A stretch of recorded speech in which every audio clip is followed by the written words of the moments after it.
So obviously you're with the Blue Jays organization, and we'll get to that. But I'd like for you to kind of tell us, because there's a majority of these kids are either probably 1 to 2 years away from picking a school or from going to college, and I'd like to kind of you to take us through what that process was like, your grade 12 year, and then picking a school, because I believe you went to Connor State. So what was that kind of transition like? Were you looking for something specific? Did you go for a visit? Did you really like the school? Like, kind of how did that all unfold?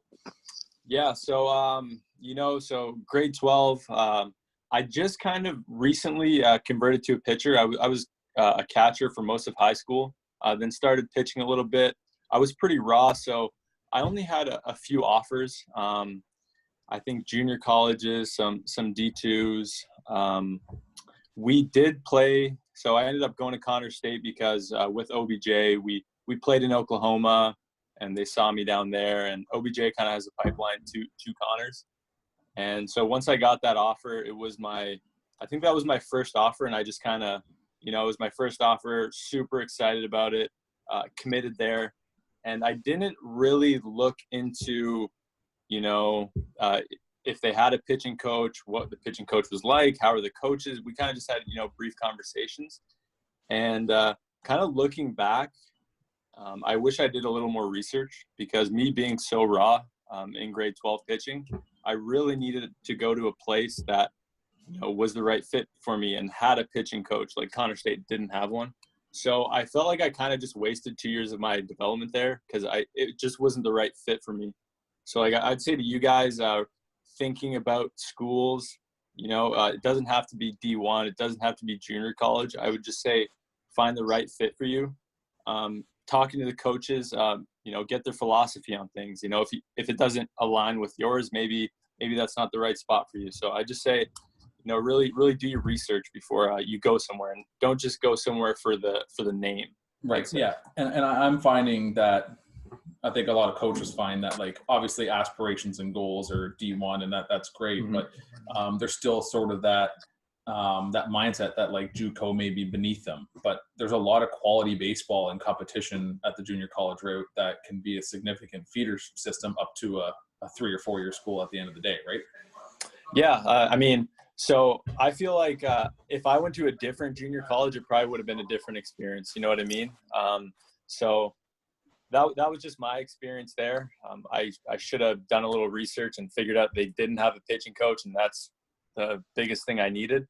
So yeah, definitely. But a lot of guys that I've played with have come from junior colleges and have really liked their coaches there and developed there. So it's just kind of the right fit. I'll tell you what, though, they did have old Perry Keith. Yeah, they did have him. He's an interesting guy. He's a good coach. So your grade 12 year, I mean, you said that you were pretty raw. So, like, were you 1 year into pitching in grade 12? Were you kind of like one season? Like, sort of how did that take place? Because you said you transitioned from catcher into a pitcher, right? Yeah. So grade 10 summer is when I started pitching a little bit, but I was still catching, and I'd throw a couple innings here and there. Grade 11, I'd still pitch a little bit more, but I still wanted to hit, and I feel like I really didn't take it serious until maybe grade 12. That's when I was like, okay, I think being a pitcher is probably the best way to go. And it was a struggle. I was raw. I had a fastball, didn't really have a breaking ball. I threw kind of hard for my age, so that kind of helped. But so yeah. Can you quantify that? Like, because I mean, don't get me wrong, I'm selfish that way, where I like to preach velocity and velocity development and all that kind of stuff. So coming out of high school, how hard were you throwing? I was running it up to 89 probably. This was like 8 years ago. So like 89 was, it was kind of hard for back then, I guess. Now everyone's throwing super hard, but yeah, so I was throwing pretty hard, really raw, no off speed, but it did kind of, catch the attention of certain schools, even though I wasn't putting up numbers. I was throwing hard, and everyone likes that. So yeah, okay, yeah, because we're finding that again, it's easy to quantify, it's easy to see, but at the end of the day, you still got to be able to pitch. Yep. So now you spent 2 years at Connor State, right? And you decided to go to Oral Roberts. So what was that experience like? Because you had some struggles at Connor State, and then you really flourished kind of once you went to Oral Roberts, right? Yeah. So really struggled my freshman year. I think I had like a 9 ERA. I pitched less than 10 innings, maybe. I don't know, 9, 10 innings. Really struggled. The next year had a really good fall, and I committed to Oral Roberts. And then I started that season in junior college, and I had a bad year again. It was kind of 2 years in a row. Velocity wasn't really where I wanted it to be. I was walking way too many guys. And honestly, like, one of the things that helped me going into my junior year at Oral Roberts, I was actually playing North York Junior with Dennis Bailey, Coach Bailey, I guess. And I really I was facing, guys. I was having a lot of success, and it kind of just gave me some confidence, going into Oral Roberts. So I feel like I had a really good summer there, and kind of carried that over into Oral Roberts. Right, and then they transitioned you from a starter into a closer, right? Because those are two completely different mentalities. Can you kind of take us through that? Yeah, definitely. Once I kind of found myself in the bullpen, I thrived. My stuff played up a little bit, and the first couple weekends at Oral Roberts, I was like a up 8, down 8 kind of guy, low leverage spots, and then had a couple good weeks, and then midway through the season I'm closing games, and I was kind of that guy they went to. So it was pretty crazy how things happen. 1 year you can barely get on the field, and then the next year you're closing games. So it's just kind of never know what's going to happen. Nice. So now you get drafted. Did you have, I know you got drafted by the Jays in 2014, but like, were there other teams? Like, was it like, how did that process go through the draft? Because at the end of the day, the reality is there's a handful of kids, not only pitching wise, but on the offensive side too, that are going to have an opportunity in a couple of years to get drafted and all that kind of stuff. And they don't really know what the process looks like yet. Yeah. So that year at Oral Roberts, I was having a pretty good year, throwing a little bit harder now. I was, like 90, 94, hitting 95. So, stuff was playing up, and I started getting letters from scouts. Your first one, you're so excited. And then I probably got letters from maybe like half the teams. I was talking with half the teams, and, one thing that did kind of happen though, as the season wore on and I kind of knew I was going to get drafted, I almost hit like a block. I was like, man, if you have a bad game, you might not get drafted. You might get drafted in the 20th round instead of the 10th round. So for like 2 weeks there, I kind of had a problem with that. And then I, just had to brush that aside. And yeah, I got drafted by the Jays in the 10th round. And I thought it was cool just getting drafted by the hometown team, Mm-hmm. But if anyone else goes through it, I'd make sure, you get your money and not just the team you want. Make sure you get the money you want to. Yeah, so I didn't get the money I wanted. Yeah. And that's interesting that you say that too, because when you're talking about kind of like that mental wall or that block or however you describe it too, and again, I'll just bring it back to the kind of velocity piece. You're 89 in high school. 3 years later, you're 95, 96. Like, that's a huge jump. And like, some kids have that wall physically or whatever the case may be over a course of a year or two, but that's a big jump. And so can you attribute like that jump to anything specific, or was it your training methods? Was it the weight room? A combination of both? Sort of what was different in those 2 or 3 years? So it was definitely a combination of cleaning up my mechanics a little bit and getting a lot stronger.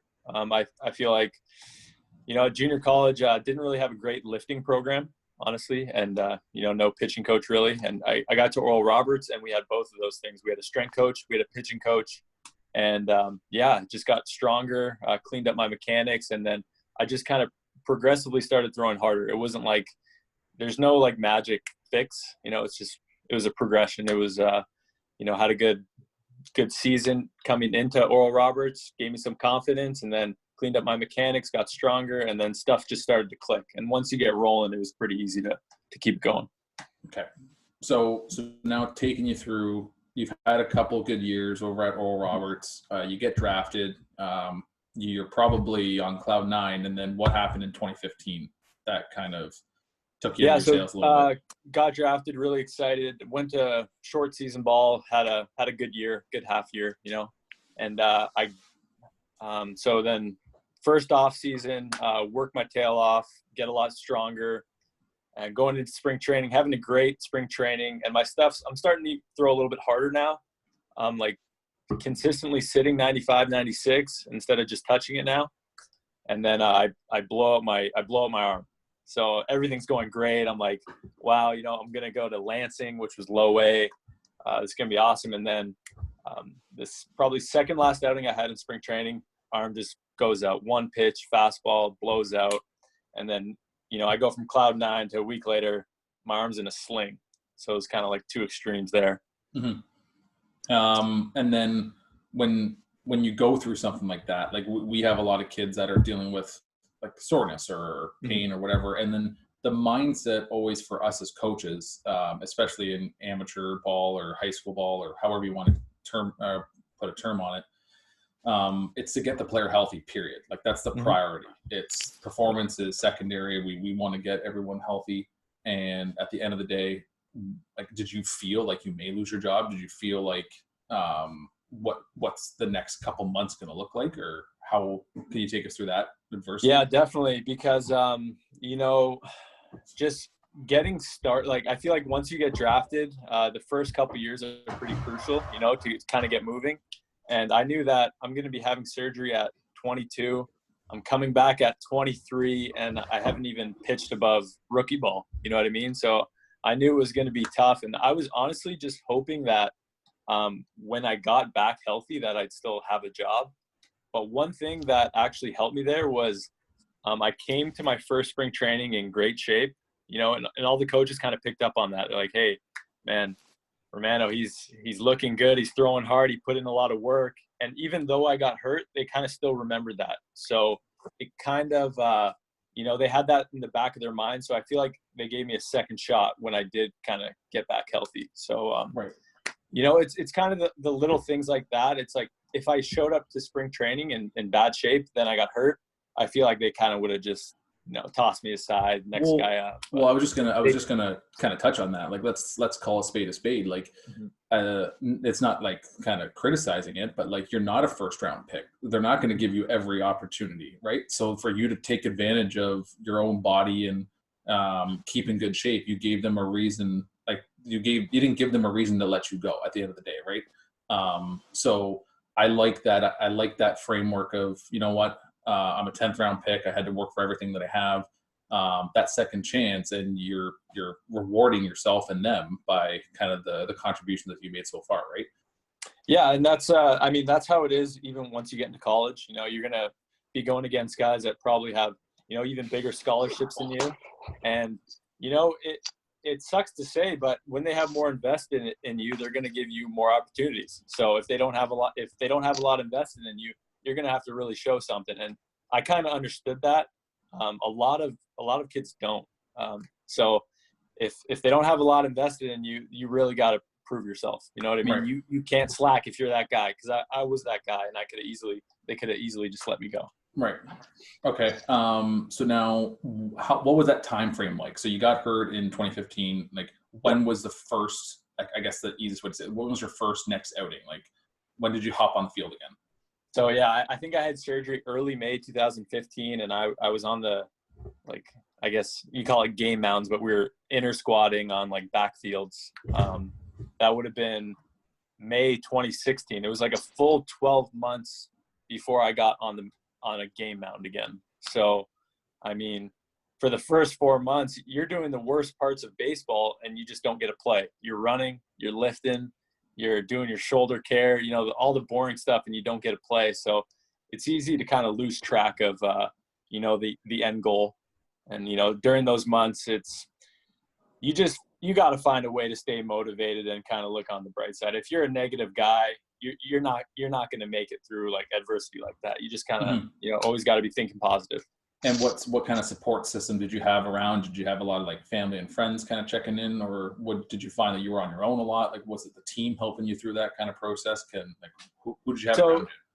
So, you're always going to be, you're by yourself the most, right? So you gotta keep sharp with that. Don't let negative thoughts come in the head, but it's really the people like you surround yourself with. So during rehab, I had a great group.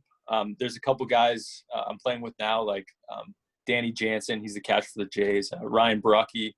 So those two guys I kind of stuck with during rehab. There was a bunch of guys during rehab that aren't playing anymore, but I kind of gravitated towards these guys because they kept a positive attitude, and they were driven. You know what I mean? So if I wasn't around these guys during rehab, I probably would have turned out a little different. So, like, for you guys listening, it doesn't seem like a big deal to like hang out with the guys that don't work hard and stuff, because you probably think to yourself, "Oh, I'm not like them," But day after day, week after week, it kind of gets to you. So you start becoming like those guys you're hanging around with. So yeah, surround yourself with some good people that are going to have a yeah, positive exactly. influence. That's what got me through it. Awesome.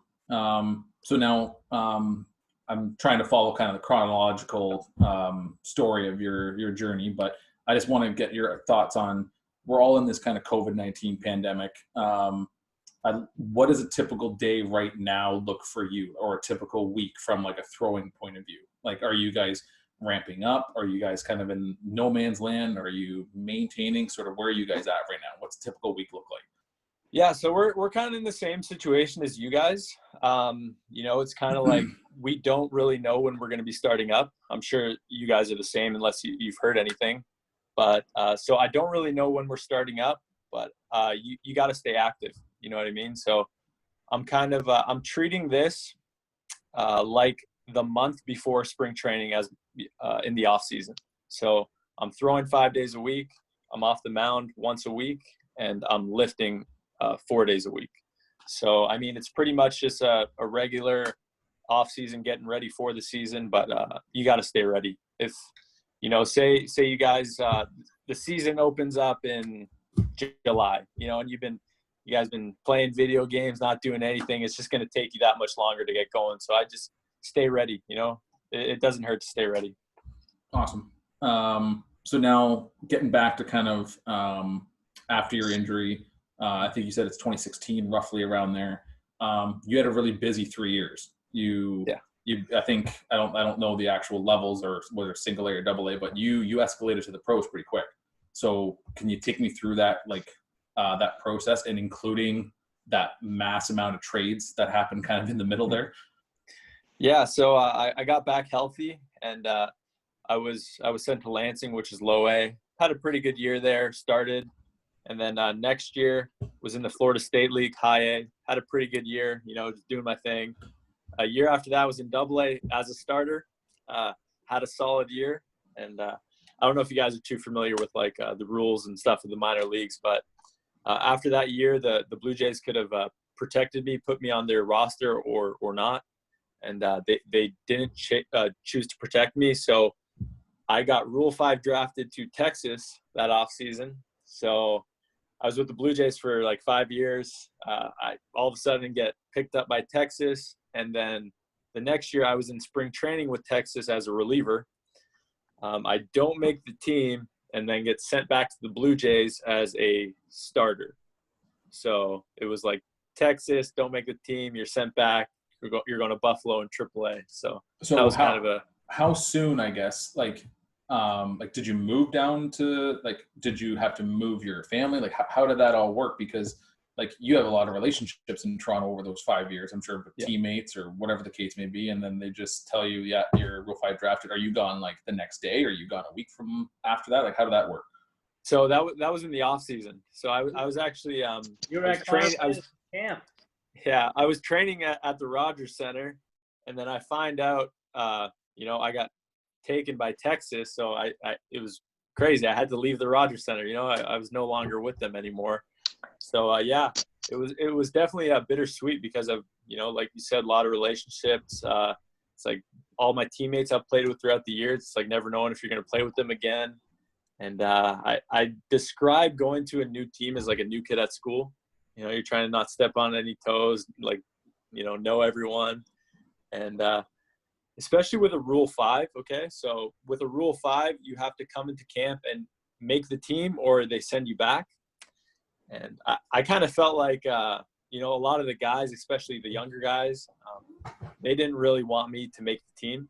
You know, it's like a new guy coming in. It's like he's trying to take my spot. That's kind of how I felt like. But, yeah, it's awkward, right? It's definitely awkward. Like there's a business side, but yeah, it was kind of awkward because I didn't know too many people there. But I mean, once you get to this level, it's part of the game. You're gonna get traded. You're gonna go here. You're gonna go there. Meet new people. So I'm kind of used to it now. Right. So one significant part that we kind of skipped over right now, because so right now you're back with the Jays, but I think a year before you got some international experience as well, having the ability to pitch for Team Italy. What was that like? Pitching in the World Baseball Classic. Yeah, it was definitely pretty cool. So it was down in Mexico, and the first game I got to pitch in was against Team Mexico in Mexico, and there was like 50,000 people there, and it was crazy. And at this point, I only pitched in like low A, right? So going to this atmosphere is definitely something I've never been in before.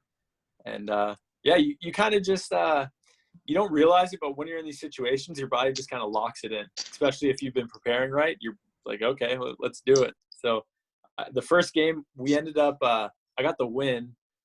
Osuna actually blew the save for Team Mexico, and Italy won. So that was kind of cool. Nice. And then who else did you pitch against in that tournament? So first game was against Mexico, did well.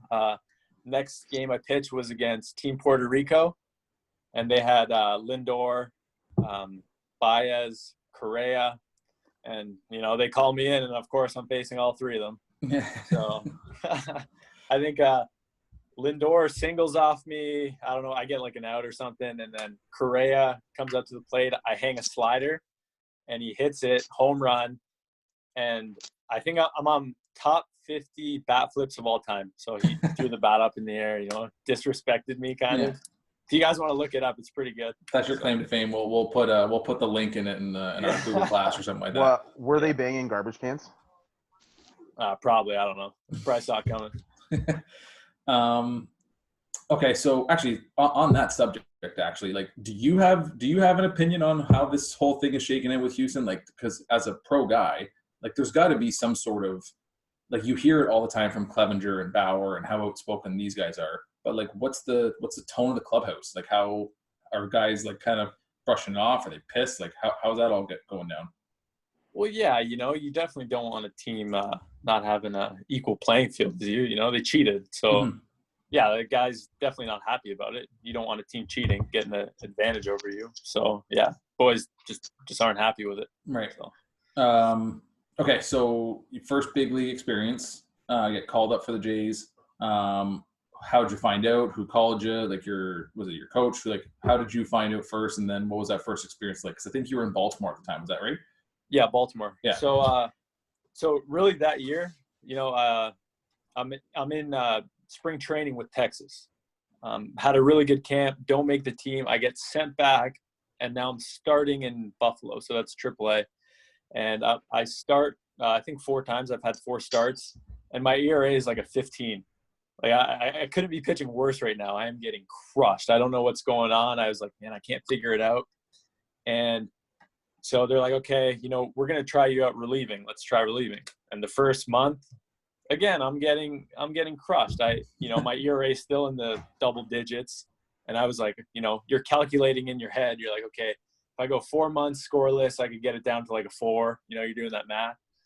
And so, yeah, it was tough. But even though I was doing really bad, had a bad ERA, I could have cashed it in there. I could have been like, all right, you know, whatever. It's the last year. But I did kind of keep on grinding and always just trying to find something, you know, kept working. Me and the pitching coach, we had a really good relationship, just getting out there, doing early work.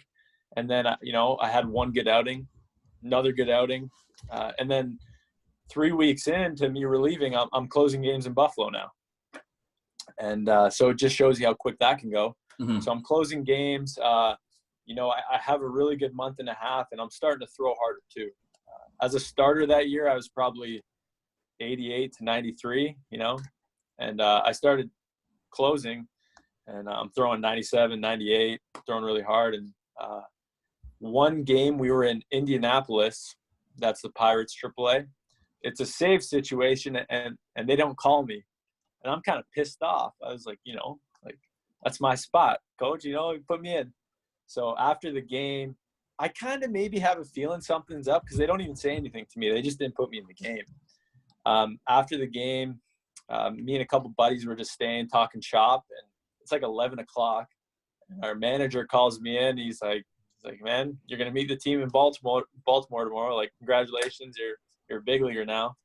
And I mean, working up to that point, all that time, it's definitely worth it. You know what I mean? Rehab, anything to hear that finally here you're going up to the big leagues. It's worth all the hard work, guys. So, I mean, it's pretty cool. Call my parents. They're super pumped. It felt like a movie. It feels like a movie. So, yeah, next day, meet the team in Baltimore. You're trying to take it all in. You know what I mean? So it's pretty cool. And the guys were pretty receptive to you in the room, like welcome you in, because that's got to be a tough situation too. Because theoretically, like you're always the new guy when you're moving up the system and stuff like that. You may have the odd teammate that's been going with you kind of throughout the entire journey, but you're always the new guy in the room, right? Yeah, but so this situation is a little different because I played with guys like Guerrero Jr., Biggio, Bichette, for the Gurriel. I played with them for like the past 3 years coming up. So when I went into the locker room, it was just kind of like familiar faces. You know what I mean? Right. So I felt pretty comfortable just off the bat there. So that was a benefit. So you spent years with Guerrero Jr. What is his daily diet like? What does he eat? You know what? He just eats a lot of Latin food. Chicken, rice, and I think he's just a big boy. He's just a big boy. Got it. The one thing I want to touch base on more from a coaching aspect, but I think it has some relation to the kids on the phone. So you've outlined, okay, so you got OBJ, you got Connor Stake, Oral Roberts, Texas, Toronto a couple times. Like, do they give you free will from kind of what you do on a daily basis, or do certain organizations say, no, okay, absolutely no weighted balls, or yeah, you know what, we have to do things a certain way, this way, or are you pretty freed up? Like, kind of how does that work through the rankings or through the organization? So I feel like with the Jays, they kind of so when I first started coming up, this was I got drafted in 2014. Weighted balls were just kind of coming around. You know what I mean? Kind of getting mainstream-ish. So at first, no one in the Jays organization was really using them. You know what I mean? But as the years kind of progressed, more and more guys using them. For me, I think I had a pretty good relationship with all my pitching coaches, and I feel like they respected me. They knew I was going to get my work in and do things how I wanted to do them, but do them the right way. So they kind of gave me free reign, and in the weight room as well. Like, they would outline programs, but they'd give me free reign to kind of customize my own stuff. And so for me, that was kind of it. They'd suggest stuff. I'd suggest stuff back to them. We'd talk about it, talk philosophy, and try to figure out a plan that way. Yeah, because that's one thing we try and preach as much as possible is, you know what, like, we need input and feedback on programs that we kind of outline, and that feedback from each individual kid, they can design their own program more than they probably think coming into the season, right? Like, they know how their bodies react to certain things. So it's good to hear that through the system and various teams that you kind of have that free reign to do so, right? Yeah, definitely. So I think that's one thing I would have changed kind of growing up and, later years of high school, even college.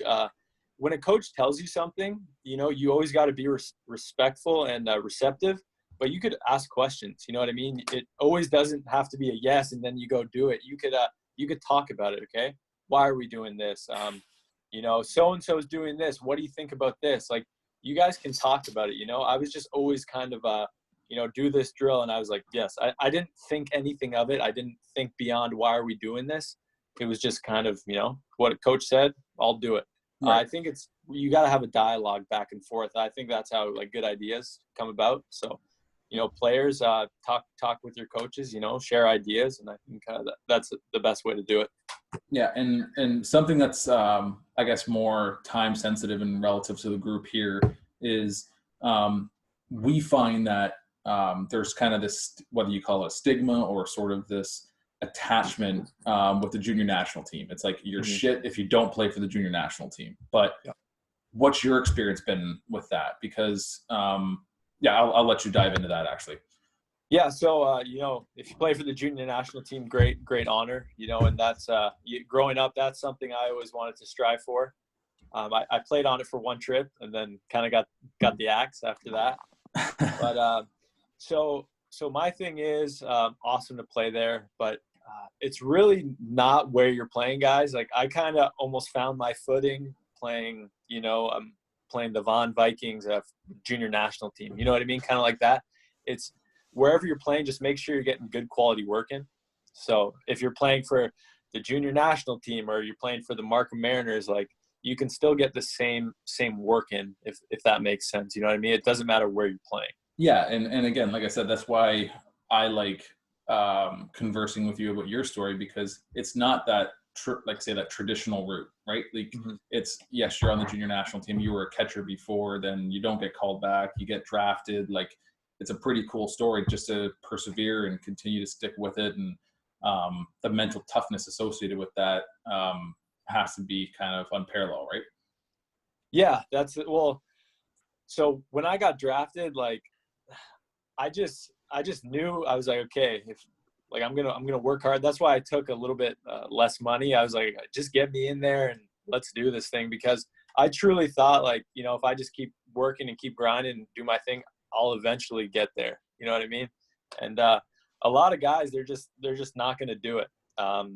You see it all the time. You see a lot of talent, but I've seen it throughout the years in high school, college. You're going to get sidetracked. Half the guys are going to be boozing too much, chasing girls, all that stuff. But, it's fine in moderation, but you gotta in moderation. You know what I mean? I've seen so many careers ruined like that. It's so many talented guys. Like you just got to stay the course. You can't get off course. There's going to be guys that just flat out outperform you. There's going to be guys that you are on the same level with, and then there's going to be guys that just kind of, in a theory, cut themselves by kind of their behaviors, right? So you just kind of stick the course and let the rest take care of itself, right? Yeah, and if you don't make it in the end, it's it's not really. You don't look back and it's like, oh, I shouldn't have been boozing. It's like, oh, okay, I wasn't good enough. Right. I could live with that. I could live with not being good enough, but like giving it a go, So, yeah. All right, a quick question: Do you keep notes on hitters now? I know you've only been kind of a big leaguer for 6 months or 3 months, but so I did when I was starting in high A and double A. Now we kind of have every series we come into, we have advanced pitchers meetings. So you could look up the hitter tendencies, what you've done against them in the past. So I kind of just get online and look at the data. I don't really keep notes anymore, but I definitely do my homework before going into a series. Awesome. So those advanced pitchers meetings too, like how in depth do you get? Is it something as simple as, okay, this guy attacks high fastballs high in the zone, so we want to stay away from that, or how much detail goes into that, or is that kind of up to you to kind of peel the onion a little bit and find out more? Or is it walk us through that? Yeah, so it's really, so we have an advanced pitchers meeting, and we go in there, we go through each guy, righty, lefty, and you can go as deep as you want to go. You could figure out what they're hitting on Tuesdays when it's 50 degrees on 92 mile an hour fastballs. Like you could do whatever nowadays, but I have 2 pitches. I throw pretty hard. I'm not trying to trick these hitters. So I like to keep it pretty simple. A lot of guys like to keep it pretty simple, but there's guys that just go in depth about everything. So it's tailored to you, like whatever you like. Okay. And then kind of close up a little bit. Is there in the either coming through the minors or your big league experience or however you want to frame it, is there one hitter that has your number that just owns you? And is there one hitter that you just dominate? Can you narrow it down to that? Yeah, I'm trying to think of a hitter that's gotten me quite a bit. I can't think of a hitter that's gotten me too much. That's good. Yeah, like no one's like when they step up to the plate, I'm like, oh shoot. But I'm trying to think. Yeah, no one really comes to mind. I've given up plenty of homers, but I just can't think of a guy that's gotten me a lot. You know what I mean? Have you faced guys like some of the Houston guys this year? Did I face some of the Houston guys? Yeah, or even guys like the better hitters in the league. I don't know Yeah, so I faced a lot of pretty good hitters this year. I faced Trout, like Otani. I mean, who's the guy on Atlanta that Acuna Yeah. struck all them out, all three of them. So, but yeah, there's a lot of good hitters. You know, when those guys step in the box, you just gotta challenge them. They strike out too. You know what I mean? So Jake, go ahead, Hunter. What's that? We had a question from Mr. Bukoveski, if he can hear me. Yeah. Who was your idol growing up? I really liked Roy Halladay. Loved seeing him pitch.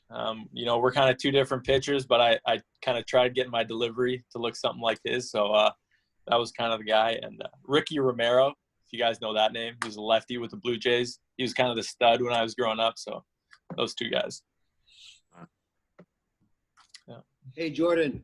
Yeah. I remember you came into the gym last offseason right before during the Rule 5 when you got picked up.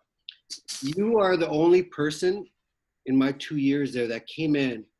Your first question to me was, hey, do you have any 2 or 3 pound weights? And I'm like, yeah, but I have them there. And you're still the only person that went to them. Even if I put it in the programs for these guys, trap raises, the mid-trap stuff, especially the pitchers, and they went straight for the 5s. I'm like, buddy, I said 2 or 3 pounds. There's a reason for that. But, they want to act, they want to feel stronger. They think it's, oh, no, I want to get 5s. Or, no, I can do 8s. And can you just, maybe go into why the little muscles and why you actually went for those 2 and 3 pound weights and what you are doing specifically as a pitcher? Because this is really huge for the pitchers in terms of smaller muscle groups, and why you asked me for those 2 and 3 pound weights. That'd be huge. Yeah. So, I was exactly like all these guys growing up. I'd try to use 15s, I'm trying to pump out 15s when I'm doing my shoulder work, but, going through rehab. So we were pretty tedious with our shoulder work because we needed that really strong when we get back to throwing again. So these muscles, when you're using 5 pounds, 8 pounds, and you're trying to lift them with your shoulders, doing your shoulder work, you start using your bigger muscles, you know what I mean, to try to muscle it up there. When you use 2 pounds, 3 pounds, that's when you could focus on the scap work, getting the rotator cuffs fired up. So I feel like I've never gone over 3 pounds doing any shoulder work. And I feel like I'm a decently strong guy. So, you guys in high school, you don't have to go over 3 pounds, you don't have to, it's not a competition. Anything in the weight room, guys, it's not really a competition. You just got to get good, solid work in. And you're a big dude, when you see Jordan come in, when he's there for the camps and when you guys see him around, he's a big guy, and you would never think, oh, he doesn't use 8s and 5s. He went for the 2 and 3 pounds and was doing his raises, very concentrated on these eccentric and concentric, right? Whereas guys are picking up these 5 and 8s are like, oh no, I can do it, right? Where I try to tell these guys that, listen, when it comes to the small muscle groups, a lot of focus has to be on, muscle memory and really knowing what muscle group you're working. So I'm glad that you actually came in. I was waiting to tell these guys that. I'm like, this guy is bigger than all of you guys. And the first weights he went for after doing his mobility stuff was the 2 and 3 pound work. So I'm glad you touched on that. Thank you. Yeah, take your ego out of it, guys, a little bit, especially in the weight room. Everyone wants to lift more than the other guy, which is good sometimes. But yeah, especially with shoulder work, the lighter stuff is fine. It's totally fine. And then kind of just to kind of wrap things up was, I know we kind of touched on it before, but if there's 1 or 2 people that kind of got you to where you are now, who are really those anchors that brought you along through the system to stick with it, and kind of your mentors? Yeah, so I've been actually really, really fortunate getting into pro ball. I've had just like really good just coaches along the way. You know what I mean? So coaches and just my teammates, man. I feel like I got drafted in a really good spot, I guess. And my managers, my coaches going up every year, like I didn't really have a complaint with any of them. You know, they're pretty. So I'd say just I got lucky with just good coaching kind of going up. Yeah.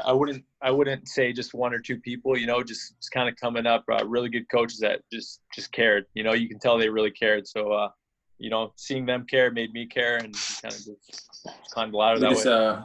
Okay, we just have two quick questions. I know one thing I'd like you to touch on real quick, and this is actually a question from one of our players, is how much focus or how much time is spent on your mobility work. So like your hip mobility, stuff like that, like whether it be J-bands, warm up, is it a big part of kind of your throwing program? Is it a small part? How have you individually seen that grow? So when I first got drafted and in college, I'd say it was a relatively small part. And that's not I think that was just because in college and when we first started out, your body always feels good. You know, I was 20, 21, body's feeling great, arm always fresh. But I mean, now, guys, it's so, especially after getting hurt, my mobility work and my prep work has just gotten, I think, longer each year. Like before I pick up a baseball, like I used to do 5 minutes of mobility work, and it's now 10, 20. And now before I pick up a ball, I'm probably in the weight room rolling out mobility stuff for a good 45 minutes, I'd say, you know, before I throw. So that part is absolutely huge for me now. I don't even like thinking about how I was throwing when I was 21. I wasn't doing anything, you know, the problems that was probably causing for my arm. So now it's huge, guys. Stay on top of it because, you know, you're young, you feel good, but as you progress, it's going to be huge for you guys. Awesome. Thanks for touching on that. And then one came in. I'll just rat him out. This from Bailey. What's your MLB The Show rating? Oh, you know, I don't have the show. I think they disrespected me. I'm like low 50s, like 52. They got my heater at like 90. So, yeah, I'm not going to play it until they boost me up. So. Howell, did you have a question? Put your hand up a while ago. Yeah, I was just wondering if you could take us through like a day in the life, like sleep-wise, and like what's your morning like before you, I don't know, throw or whatever your routine is, I guess. Like during the season or like an off season? Yeah, during the season. During the season, okay. I'll take you through like a day of I'll say let's go like minor leagues, because you know I was in the minor leagues a lot longer than I was in the big leagues. So like it's a standard Buffalo day. You wake up at 10 o'clock, you know, because you're up kind of late the night before from the game. So wake up around 10. You don't really cook breakfast wherever you are because you're either in a hotel or some, you know, crappy little apartment. So you find breakfast. You go to the field around 12 o'clock, and pitcher stretch is usually around 2. So you show up at 12. By 1 o'clock, I'm usually in the weight room starting to move around. So, you know, 1 o'clock to 2 o'clock, that's when I'm moving around. You start your throwing program at 2 o'clock. And, yeah, you kind of get what you need that day. If you need to get off the mound, if you're a reliever, you throw before the game off the mound, play your catch. Shag BP, go inside, eat some food, and you have your 7 o'clock game. So it's a little bit different than what you guys are doing right now. It takes kind of some getting used to, especially doing all that before a game. You know what I mean? And you got to lift before a game if you do have a lift. So, yeah, it's baseball all day. You know what I mean? So, and that's 162 games or whatever we play. So that's definitely a grind there too, every day doing that.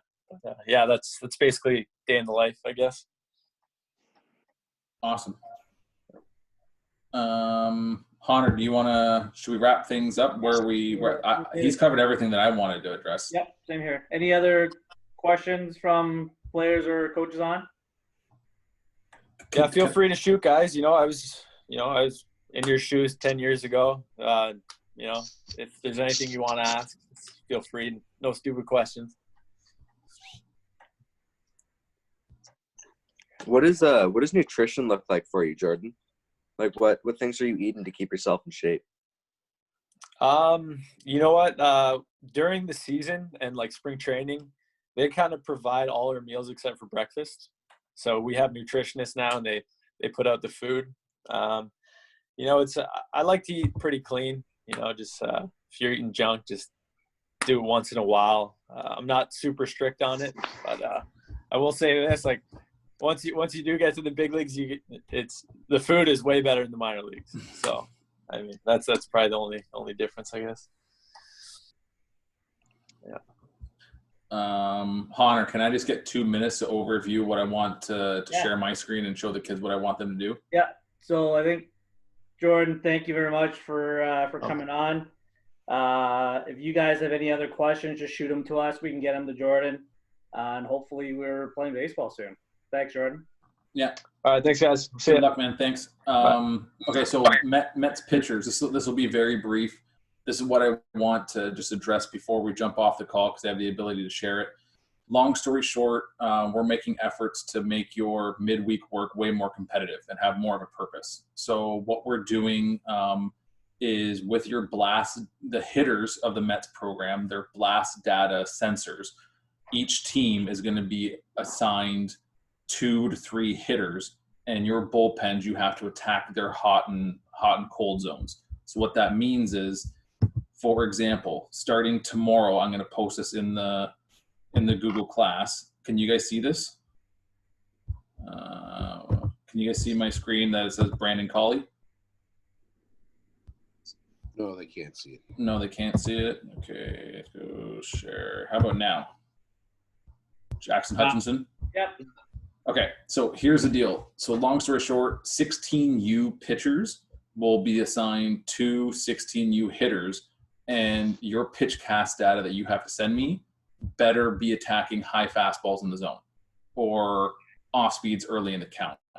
All of these heat maps that you can thank Coach Morey and Coach Leach for creating is each team is going to be assigned 2 to 3 hitters to navigate over sort of 30 to 35 pitches in their pens.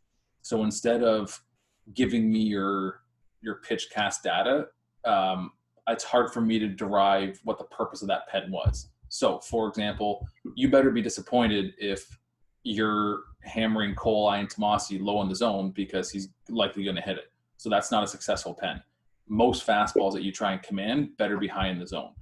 So what you can look for over the next couple days is heat maps for each hitter, and your job over the course of the week is to navigate certain ones. So I just wanted a chance to share that with you guys and let you guys know that that'll be coming on the Google class over the next couple days, okay? Any questions on that? Nope. The white square, what does that represent? Average. Average. Yeah, so you're going to have deep red, which is like a significant hot zone. Light red would be he's pretty good there. Anything white would be you can go in or out. You're not really going to get hurt there, or he could. Deep blue is attack, and light blue is that's kind of a focal point. So again, like I said, if I get a pitch cast screenshot from somebody and all of their fastballs are commanded low in the zone, then that's not really the purpose of it. So we're just trying to build competition and compete out of our guys each week. All right. Hunter, are we good? Yep. Okay, guys. Hey, stay safe. We'll talk to you soon. Thanks, guys.